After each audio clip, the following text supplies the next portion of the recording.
Namaste, dear friends. Take a deep breath. Let the weight of the day soften, if only for a moment. Have you ever felt like you're doing everything right, working hard, following the path you were told would lead to happiness? Yet something still feels missing, like a quiet emptiness beneath all the noise of daily life? We spend so much time searching outside ourselves, chasing success, approval, security, believing that just one more achievement, one more thing will finally bring peace. But what if true peace has never been something to find, but something to uncover? Buddha once said, "The mind is everything. What you think, you become." And yet we carry habits, subtle, persistent, that keep us stuck in suffering, habits we may not even recognize.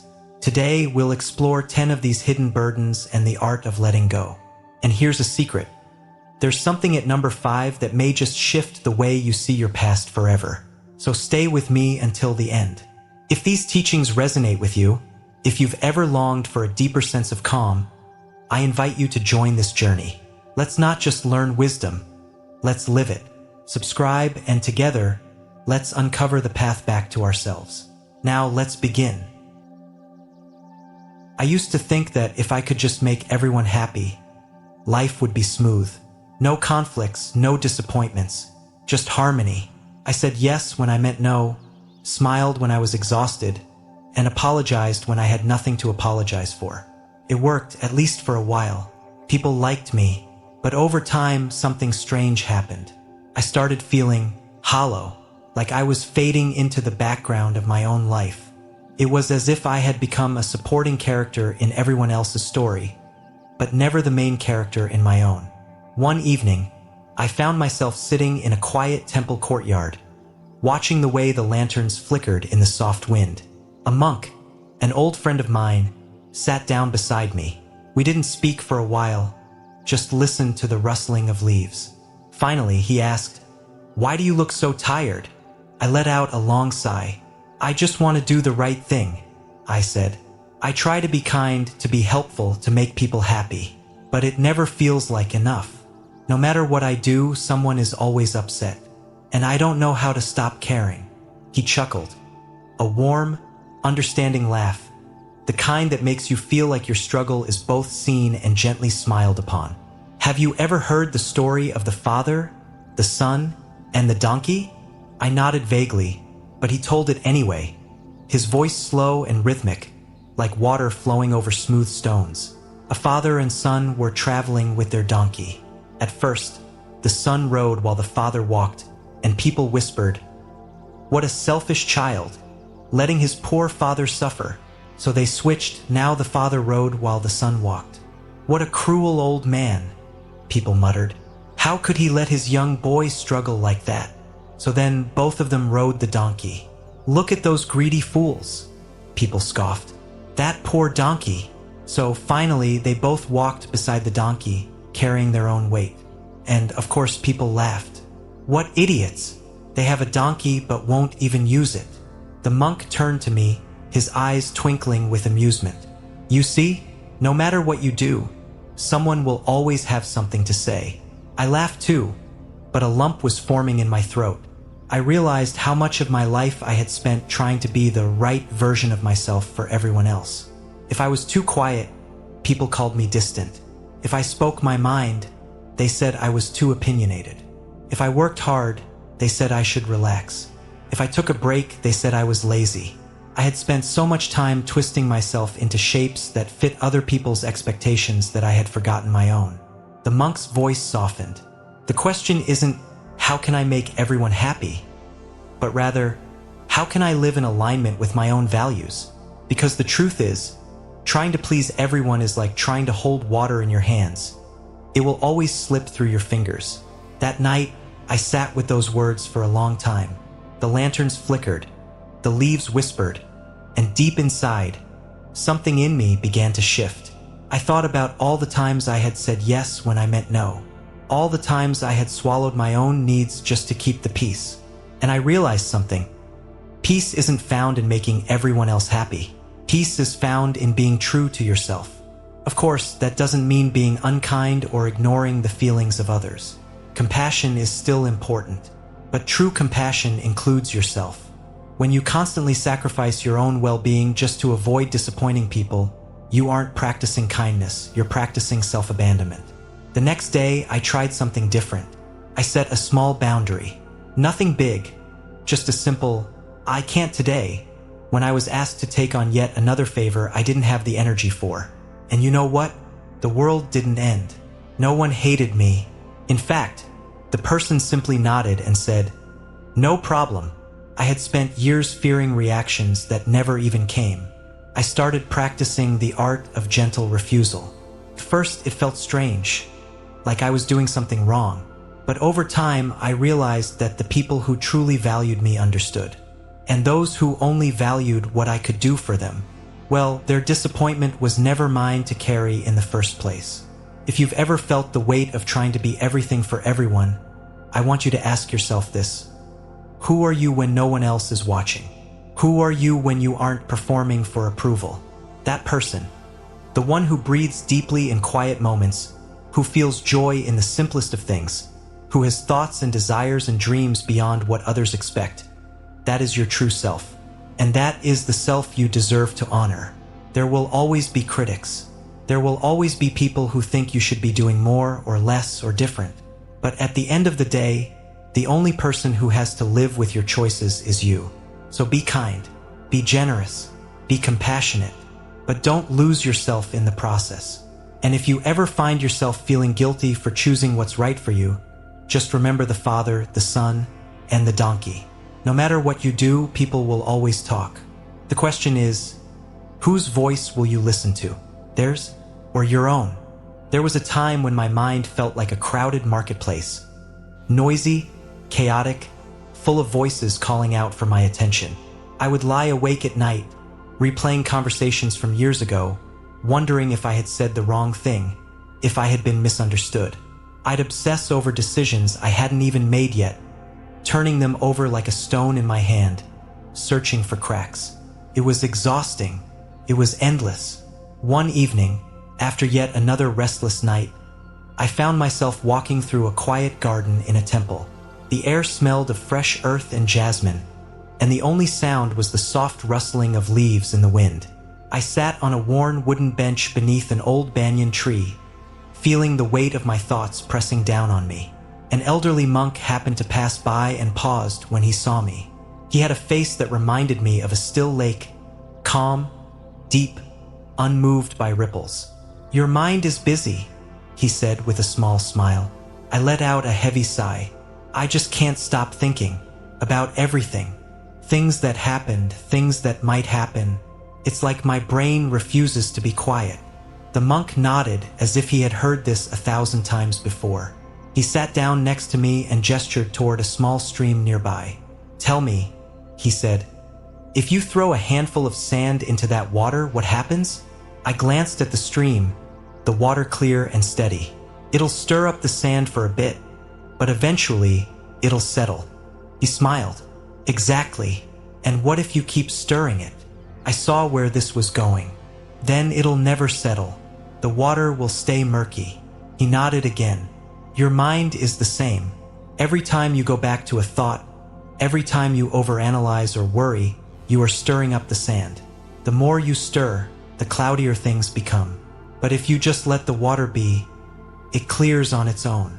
I sat with that idea for a while, watching the way the water moved around the rocks, flowing effortlessly, never trying to hold on to any one moment. It was such a simple truth, and yet I had spent years resisting it. We humans have a strange habit of believing that worrying will somehow protect us.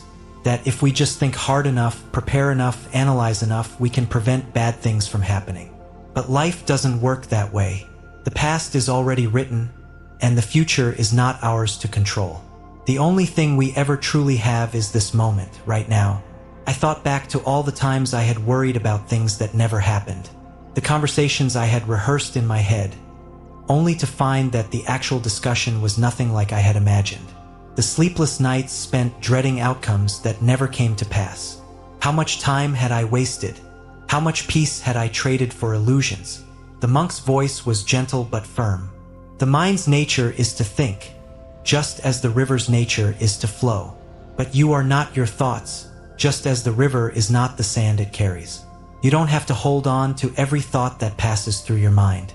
Let them come and let them go. I wanted to believe that, but I wasn't sure how. But what if I can't stop? I asked. He chuckled. You don't have to stop. You only have to observe. Imagine sitting by the riverbank watching the water pass by. Some thoughts will be gentle ripples. Some will be crashing waves. But if you sit still and simply watch, you will see that none of them stay forever. That night, I tried something different. Instead of fighting my thoughts, I watched them. When my mind brought up an embarrassing memory from years ago, I noticed it, nodded at it like an old acquaintance, and let it pass. When worry about the future crept in, I asked myself, can I control this? If not, I'll let it go. I won't say it was easy. The habit of overthinking had been with me for years, and it didn't loosen its grip overnight. But the more I practiced, the lighter I felt. The present moment, once a fleeting thing I barely noticed, became something I cherished. The simple joy of feeling the sun on my face. The sound of laughter in the distance.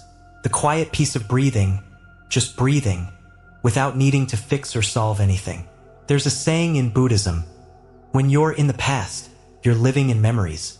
When you're in the future, you're living in imagination. But when you're in the present, you are truly alive. I think about that often now. When my mind starts to spin, when the urge to analyze every little thing creeps in, I remind myself, I don't have to stir the water. I don't have to hold on. I can simply be, and you can too. There was a time when I measured my life against everyone else's. I don't know exactly when it started, maybe in school when grades were compared, or later when careers, relationships, even happiness seemed to be some sort of quiet competition. I would scroll through my phone late at night, seeing people's perfectly curated lives. Their successes, their travels, their seemingly effortless joy, and wonder, why not me? It wasn't jealousy exactly. It was something softer but heavier. A dull ache that whispered, you should be further along by now. One day, during a particularly restless afternoon, I found myself visiting an old temple outside the city. It was the kind of place where time seemed to slow, where the air smelled of incense and rain-soaked earth. I wandered into the garden, a quiet space filled with stone pathways and lotus ponds, and found a familiar figure sitting cross-legged beneath a willow tree. The monk, an old friend, looked up as I approached. "Ah," he said, smiling, "you've brought company today." I looked around, confused. "It's just me," he chuckled. "Are you sure? Your mind seems quite crowded." I laughed, but he wasn't wrong. My thoughts had been a tangled mess of comparisons. Friends buying houses, colleagues getting promotions, strangers on the internet living picture-perfect lives. I sat down beside him, the ground cool beneath my hands. "I don't know why I do it," I admitted. "I know I shouldn't compare myself to others, but it's like, I can't help it. Everyone seems so ahead, and I feel like I'm always behind." The monk picked up a small stone and tossed it into the pond. Ripples spread outward, distorting the reflection of the sky. "Do you know the story of the 2 lotus flowers?" he asked. I shook my head, so he began. "Once, in a pond much like this one, 2 lotus seeds lay buried beneath the mud. The first seed sprouted quickly, pushing through the dark waters toward the sunlight. It bloomed early, its petals stretching toward the sky. The second seed took longer. It hesitated, unsure, growing at its own pace. When it finally reached the surface, the first lotus had already been blooming for weeks. The second lotus looked around and thought, I am late. I should have bloomed sooner. But the wind whispered, you are not late. You are exactly where you need to be. And when the second lotus finally opened, it was just as beautiful as the first. The monk smiled at me. Now, tell me, was the second lotus any less beautiful for blooming later? I thought about it. No, it was just different. He nodded. Different, but not less. Each flower blooms in its own time, just as each person does. But the world will try to convince you otherwise. It will show you the first lotus and say, look how fast it grew. You must keep up. It will make you believe that your path should look like someone else's. But the truth is, The sun shines on every flower in its own time. I sat with that for a while, listening to the rustling leaves. The thought of being a second lotus, blooming later but still blooming, felt like a small weight lifting from my chest. But it's hard, I admitted, especially now with social media. It's like everywhere I look, someone is doing better than me. It's hard not to compare. The monk chuckled. You remind me of a dog I once knew. I raised an eyebrow. A dog? Yes, he said. A little brown dog that used to live near the temple. He was well-fed, well-loved, and had plenty of space to run. But one day, he saw another dog with a bone, and suddenly, his own food wasn't enough. He wanted that bone, so he chased the other dog, barking, trying to take it. In his excitement, he ran over a bridge and saw his reflection in the water. He thought it was another dog with an even bigger bone. So, of course, he lunged for it. And in doing so, he dropped his own bone into the river. I couldn't help but laugh. That sounds about right. The monk grinned. Comparison is like that. You can be perfectly content, but the moment you look at someone else's life, you start feeling like yours isn't enough. You chase an illusion, and in the process, you lose sight of what you already have. I exhaled slowly. I had spent so much time looking sideways, at other people, at their timelines, at what I thought I should have accomplished by now, that I hadn't really been looking at my own life, the things I had built, the ways I had grown. True happiness, the monk continued, comes not from measuring yourself against others, but from appreciating what is yours. In Buddhism, we call this mudita, sympathetic joy. It means being genuinely happy for others, not because their success diminishes yours, but because their joy is a reminder that happiness is possible. When you stop competing, you start celebrating. And when you start celebrating, you free yourself. The garden was quiet except for the gentle sound of water lapping at the edges of the pond. A single lotus, half closed, floated near the surface, waiting for the right moment to bloom. I thought about all the times I had let comparison steal my peace. All the moments I had spent chasing someone else's version of success, instead of appreciating my own journey. I wasn't behind. I wasn't late. I was simply growing at my own pace. As I stood to leave, the monk added one last thing.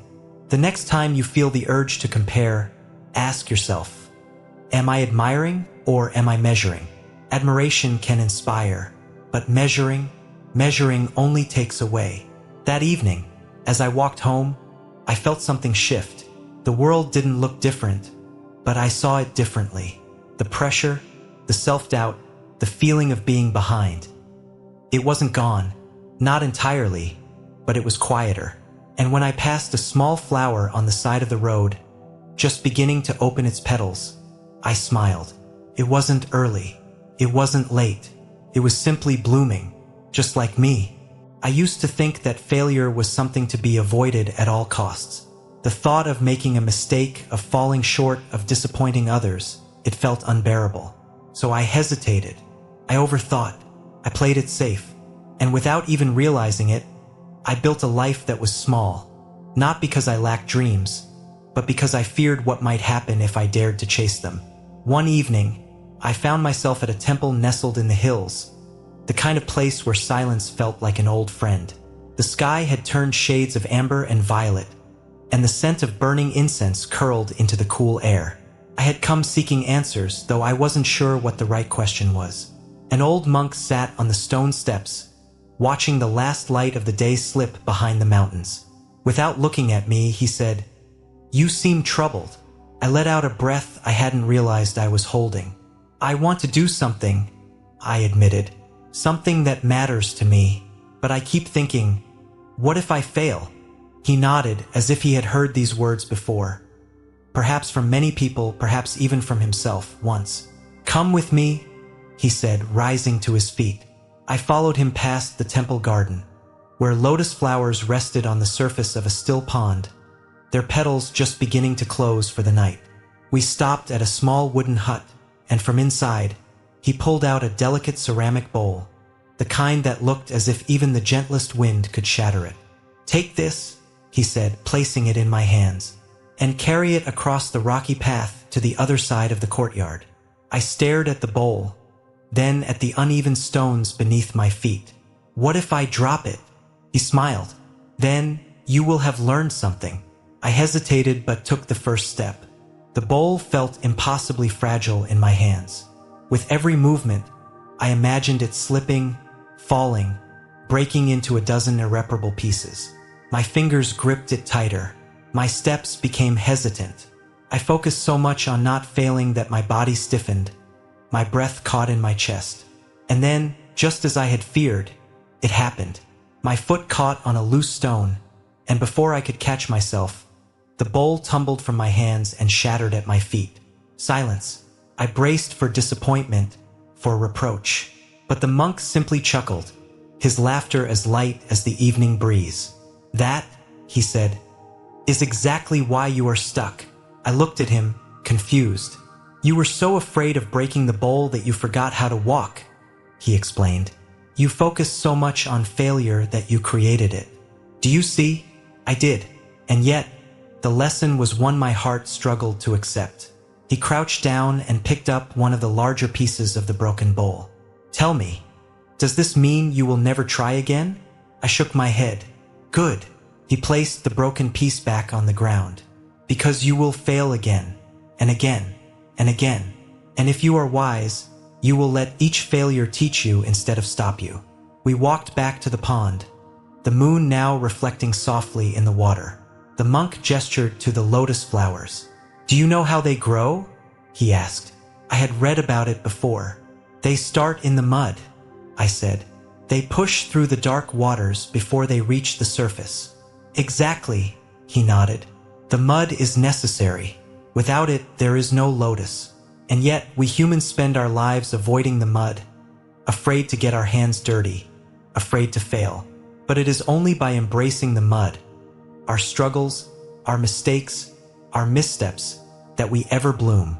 The words sank in like rain soaking into dry earth. I thought about all the times I had let fear stop me before I even began. The job I didn't apply for because I wasn't sure I was good enough. The dream I put on hold because I was afraid of judgment. The words I left unsaid because I feared they wouldn't be perfect. How much of my life had I already lost to fear? I looked back at the pond, at the lotus blossoms floating effortlessly on the surface, never questioning whether they were worthy of blooming. I wanted to be like that. But what if I fail again? I asked. The monk smiled. Then you will get up, and you will try again, because failure is not the opposite of success. It is part of it. As I walked away from the temple that night, I felt lighter. The fear was still there, lingering in the corners of my mind, but it no longer controlled me. I knew now that failure wasn't something to fear. It was something to embrace. And so, I took my next step, not with hesitation, but with confidence. Not in spite of the possibility of failure, but because of it. After all, no lotus blooms without first pushing through the mud. I used to think the past was something I had to hold on to. Like a book I had read 1,000 times. I would flip through its pages, lingering on old regrets, replaying mistakes, wondering how different things could have been if only I had chosen another path. There was one memory in particular that clung to me. It was years ago, but still, on quiet nights, it would sneak up on me, wrapping itself around my mind like ivy on an old stone wall. I'd be doing something ordinary, washing dishes, walking home, sitting alone with a cup of tea, and suddenly, there it was. The things I said, the things I didn't say, the way it all unfolded, the ache of wishing I could go back and do it differently. One evening, as I was lost in this familiar loop of thoughts, I found myself wandering toward a small monastery on the outskirts of town. It was the kind of place where time seemed to move slower, where the air smelled of incense and rain-soaked earth, where the sound of the wind moving through the trees felt like a whisper from something older and wiser than me. A monk, someone I had spoken with before, sat on the temple steps, drinking tea. He saw me approaching and simply gestured for me to sit. No words, no questions, just space. After a long silence, I finally spoke. I can't seem to let go of the past, I admitted, staring down at the stone ground. I keep replaying things that already happened, things I can't change. It's like my mind refuses to move forward. The monk set his cup down and smiled. You remind me of the two monks at the river, he said. I looked up, curious. What story is that? He began in the soft, steady rhythm of someone who has told a story many times. Two monks were traveling together when they came to a riverbank. A woman stood there, unable to cross. She asked for help. Now, monks were not supposed to touch women, but one of them, without hesitation, lifted her up, carried her across the river, and set her down on the other side. Then they continued on their journey. Hours passed. The second monk, who had been silent the whole time, finally burst out, "How could you do that? We are not supposed to touch women." The first monk simply smiled and replied, "I put her down hours ago. Why are you still carrying her?" I sat with that story for a moment, letting its meaning settle into my bones. The monk beside me picked up his cup again.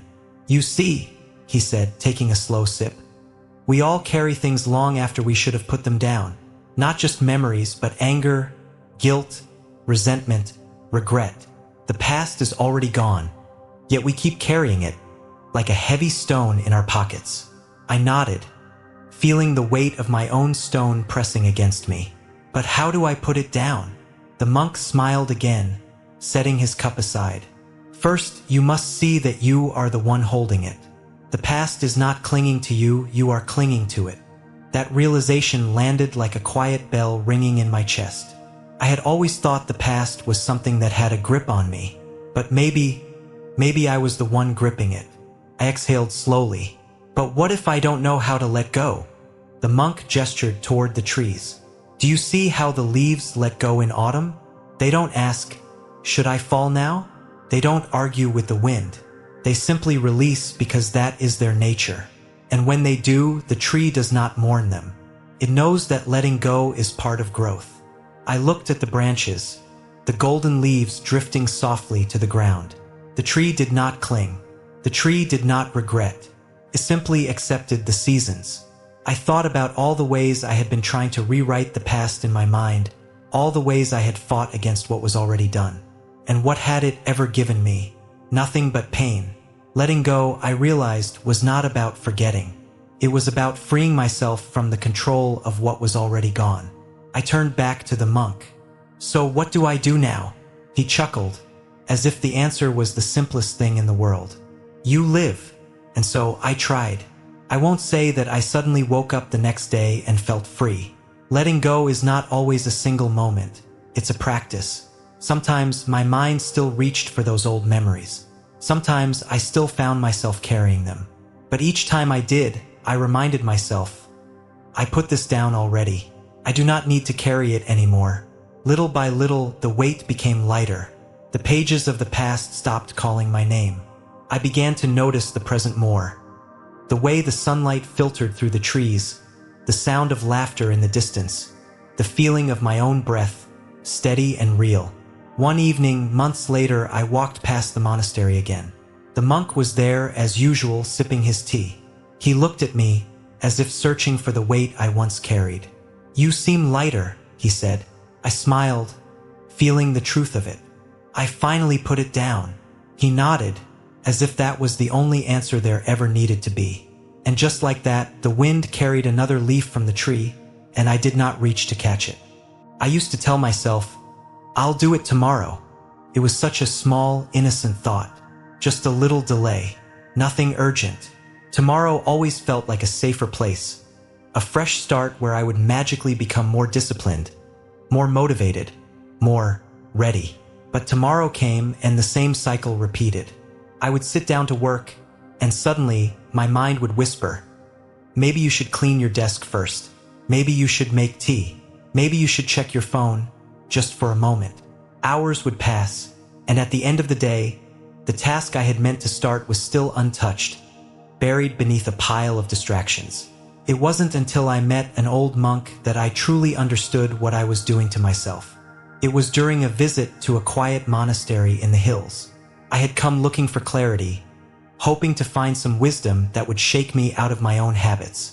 The monk, a man with kind eyes and a face like the still surface of a lake, listened as I told him about my struggles with procrastination. He smiled and said, "Come with me." I followed him to a small garden where a massive stone sat in the middle of a dirt path. "Try to move it," he said. I hesitated, but I leaned down and pushed against the stone. It didn't budge. He nodded. "Now try again. But this time don't push the whole stone. Just move it an inch." I frowned but obeyed. Instead of using all my strength at once, I pressed against it little by little. And to my surprise, the stone shifted just slightly, but enough to prove it could be moved. The monk chuckled. "You see, the hardest part is starting. But once you create movement, even the heaviest stone can be moved over time." I let that sink in. I had spent so much of my life overwhelmed by the size of my tasks, convincing myself that unless I could do everything perfectly, I shouldn't even start. I had built up the idea of effort in my mind until it felt impossible. But the truth was, I didn't need to move the whole stone at once. I just needed to nudge it forward. "Procrastination is not laziness," the monk continued. "It is fear. Fear of failure, fear of discomfort, fear of not being good enough. So we delay, hoping the fear will fade. But fear does not fade with time. It fades with action." I thought about all the times I had put things off. Not because I wasn't capable, but because deep down I was afraid. Afraid of writing something that wasn't perfect. Afraid of making mistakes. Afraid of facing something hard. The monk must have seen the realization on my face because he smiled and handed me a small rake.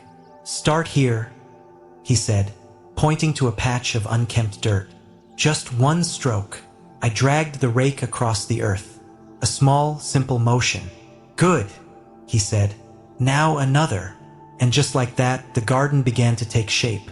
That night, as I sat in my room at the monastery, I thought about how often I had let perfectionism paralyze me. How often I had waited for the right moment, as if motivation was something that would magically appear one day and carry me forward. But it never worked that way. The next morning, before I could think too much about it, I sat down and wrote. Not well, not perfectly, but I wrote. Just a sentence at first, then another. And soon the words were flowing. The stone had moved. Since that day, I've learned a few things about procrastination. First, waiting to feel ready is an illusion. The mind always finds reasons to delay, always whispers, "Not now, maybe later." But later is a trick of the mind. The only time that truly exists is now. Second, small steps create momentum. Just 5 minutes, just one sentence, just a single action. Once you begin, your brain shifts from resistance to progress. And suddenly, what felt impossible becomes doable. And third, discomfort is temporary. The moment before you start is the hardest. But once you push through it, you realize the fear of effort is always worse than the effort itself. Now, when I find myself hesitating, I remember the stone in the garden. I remind myself that I don't need to move everything at once. I just need to push even a little. And most importantly, I ask myself, if not now, when? Because tomorrow is just another today, waiting to be lived. I used to think that taking care of myself meant getting things done. Checking off to-do lists, staying busy, keeping up with everything and everyone. If I was exhausted, it meant I was productive. If I skipped meals or slept too little, it meant I was working hard. I wore stress like a badge of honor, as if the more I neglected my own well-being, the more valuable I became. It wasn't until my body forced me to stop that I realized something was deeply wrong. One winter, after weeks of long nights and endless deadlines, I found myself in bed, staring at the ceiling, unable to move. It wasn't just exhaustion. It was something deeper. A heaviness that settled into my bones, a fog that clouded my thoughts. My body ached in ways I couldn't explain. My mind was restless yet drained, and no amount of caffeine or motivation could pull me out of it. I remember lying there, thinking, I don't have time for this, as if my own well-being was an inconvenience. At some point during that week, a friend suggested I visit a small Buddhist retreat not far from the city. I resisted at first. There were too many things to do, and I couldn't afford to just disappear for a few days. But the truth was, I didn't have the energy to argue. So I went. The monastery sat nestled in the mountains, surrounded by ancient trees that seemed to whisper secrets to the wind. The moment I arrived, something in me exhaled. It was quiet there, the kind of quiet that made you realize how much noise you had been carrying inside yourself. An elderly monk greeted me at the entrance. He had kind eyes, the kind that seemed to see through you, past all the layers of exhaustion and into the parts of you that you had forgotten. "You look tired," he said simply. I laughed, though it came out more like a sigh. I admitted. He gestured for me to follow him. We walked through the monastery gardens, past rows of blooming camellias and a small pond where koi fish swam lazily beneath the water's surface. After a while, he stopped and pointed at a large clay jar sitting beneath a tree.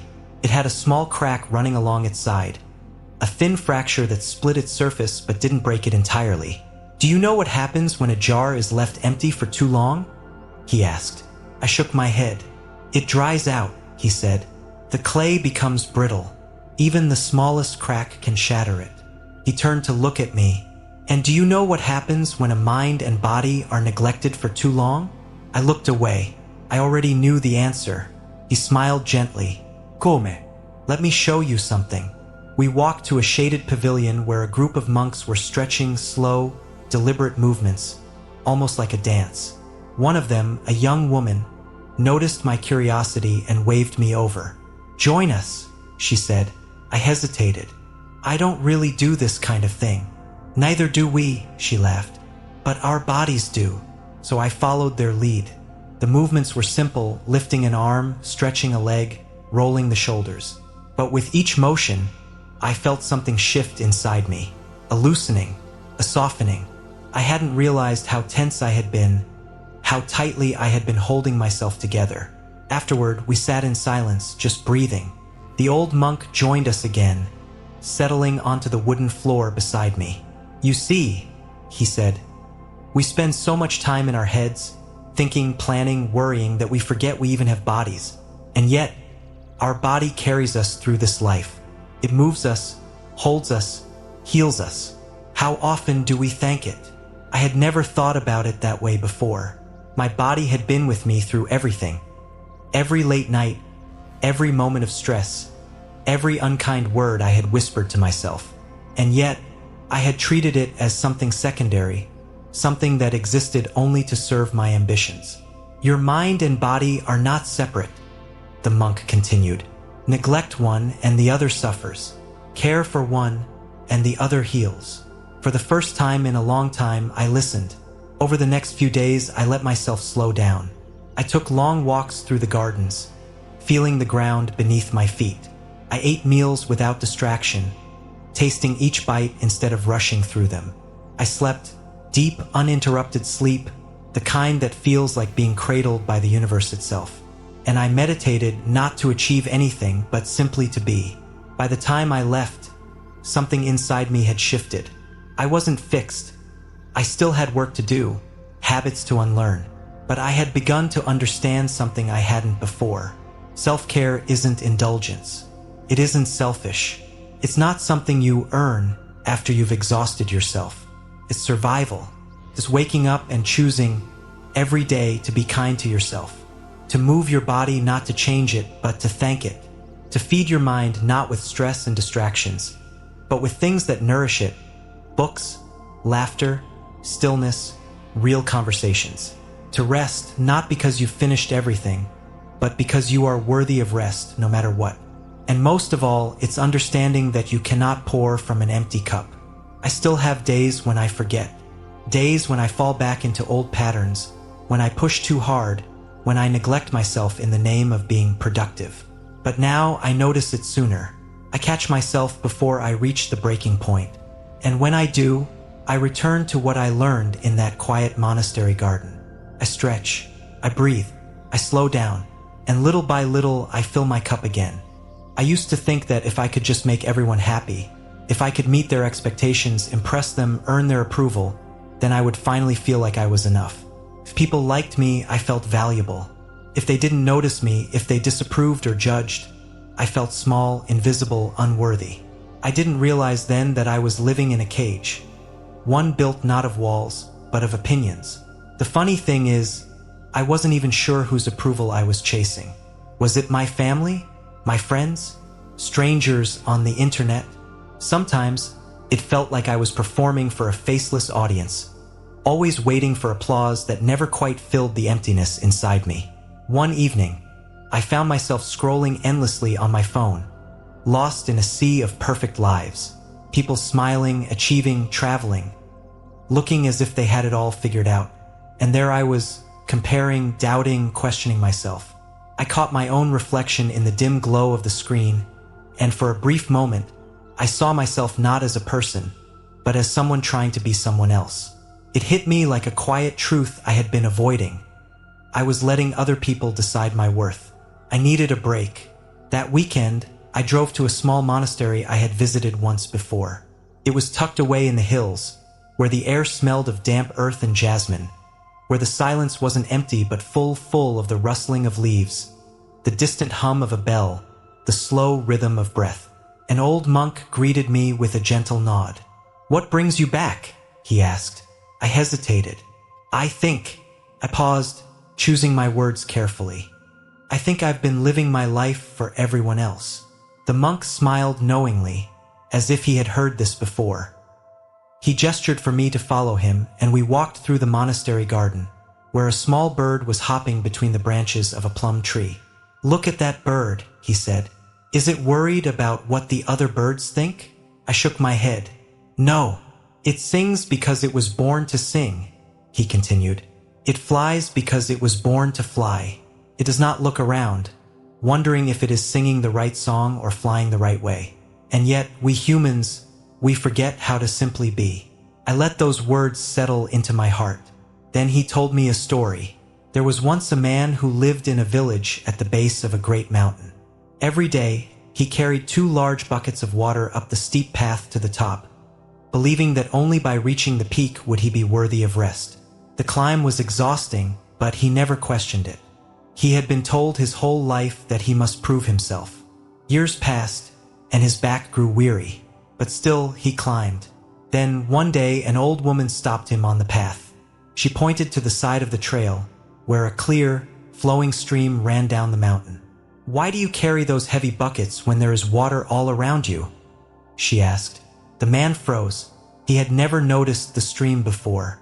He had been so focused on the climb, on proving his worth, that he had missed the water that had always been within reach. At that moment, he set his buckets down, and for the first time in his life, he felt free. The monk looked at me after telling the story. "Do you see?" I nodded slowly. "I've been carrying buckets I didn't need." He smiled. "We all do, until we realize we don't have to." I sat with that for a long time. It wasn't easy to let go of the need for validation. It had been a part of me for so long that I didn't know who I was without it. But I started small. I asked myself, would I still do this if no one was watching? I caught myself when I was about to seek approval and paused instead, choosing to acknowledge my own worth without waiting for likes or compliments. And most importantly, I reminded myself, what others think of me is their story, not mine. The more I let go, the lighter I felt. The more I stepped into my own truth, the more I realized I had been enough all along. And so are you. I used to believe that if I could just keep everything the same, if I could hold on tightly enough, I wouldn't have to face uncertainty. I thought stability meant safety, that if I resisted change hard enough, life would somehow stay in place, like an old photograph frozen in time. But life doesn't work that way. One autumn afternoon, I sat beneath a large maple tree, watching its golden leaves drift gently to the ground. They didn't cling to the branches, didn't resist the wind. They let go effortlessly, gracefully, and I wondered, why can't I do that? At the time, I was stuck in a job that drained me, stuck in a version of myself that no longer fit, stuck in a fear of the unknown that kept me from moving forward.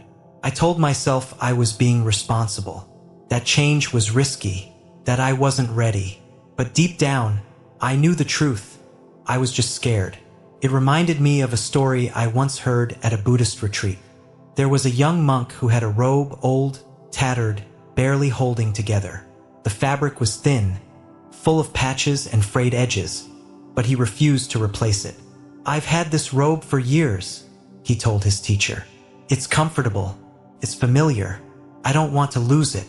His teacher smiled. "Are you afraid of a new robe? Or afraid of who you'll be without this one?" That question echoed in my mind for weeks. Because isn't that what we do? We resist change, not because we think the new path will be worse, but because we don't know who we'll be without the old one. We hold on to relationships that no longer nurture us. We stay in jobs that make us miserable. We cling to habits, identities, and versions of ourselves that no longer align with who we are becoming. Not because they serve us, but because they are familiar. The mind clings to what it knows, even when what it knows is no longer good for us. I finally let go of that job a few months later. It wasn't easy. At first, I felt like I had lost part of my identity. Who was I, if not the person I had spent years becoming? But slowly, something unexpected happened. I started to feel lighter, like a tree releasing its leaves in autumn. I realized I didn't have to hold on so tightly. I could trust that just as the tree grows new leaves in spring, I too would grow into something new. Buddha once said, "Nothing is permanent. Everything changes." At first, that idea frightened me, but now I find it comforting. It means that no matter how hard things feel, they won't stay that way forever. It means that just as the painful moments pass, so do the joyful ones, which makes them all the more precious. If you've been resisting change, ask yourself, what if this change is not happening to me, but for me? What if life isn't trying to take something away, but to make room for something better? We can fight against the seasons, or we can learn from them. Like the autumn leaves, we can learn to let go, not with fear, but with trust. Because when we stop fearing change, we stop fearing life itself. I used to believe that life was something I needed to catch up to.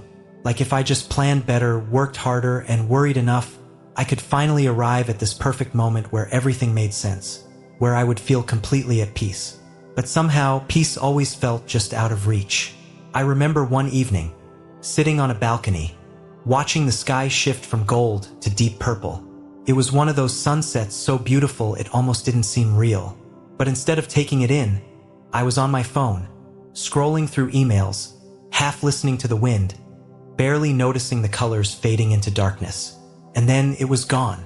I had missed it, not because I wasn't there, but because I wasn't there. It reminded me of a Zen proverb I once read. A man is running through the forest when suddenly, a tiger appears behind him. He sprints, heart pounding, until he reaches the edge of a cliff. Below, another tiger pacing, waiting, trapped between danger and despair. He clings to a vine, dangling between life and death. Then, out of the corner of his eye, he sees something, a single ripe strawberry growing beside him. And in that moment, instead of focusing on the tiger above or the tiger below, he reaches out and takes a bite. That's it. That's the story. At first, I didn't understand. How could he enjoy something so small while his life hung by a thread? But the more I thought about it, the more I realized this is how life actually is. We're always running, always worrying about what's chasing us or what lies ahead. And in doing so, we miss the strawberries, the small, fleeting joys that exist only in the present moment. The warmth of the sun on your skin, the sound of a child laughing in the distance, the way tea tastes on a quiet morning. Moments so simple, so ordinary, yet they are the very essence of life. Buddha once said, "Do not dwell in the past. Do not dream of the future. Concentrate the mind on the present moment." But how often do we actually do that? We replay old regrets, like rewinding a tape that can't be changed. We worry about things that haven't even happened yet, as if our anxiety could shape the future. And in doing so, we miss the only thing that's real, the now. So how do we stop ignoring the present moment? I've learned a few things. First, pause. Take a deep breath. Feel your feet on the ground. Notice the air around you. The simplest way to return to the present is through the body, because while the mind time travels, the body is always here. Second, let go of mental time travel. The past is a memory. The future is imagination. The only thing you ever truly have is this moment. And third, find small joys. Look for them. The way light filters through the leaves, the rhythm of your breath, the feeling of warm water on your hands. Life isn't waiting for us somewhere in the future. It's happening now. The only question is, are we paying attention? And so we return to where we began.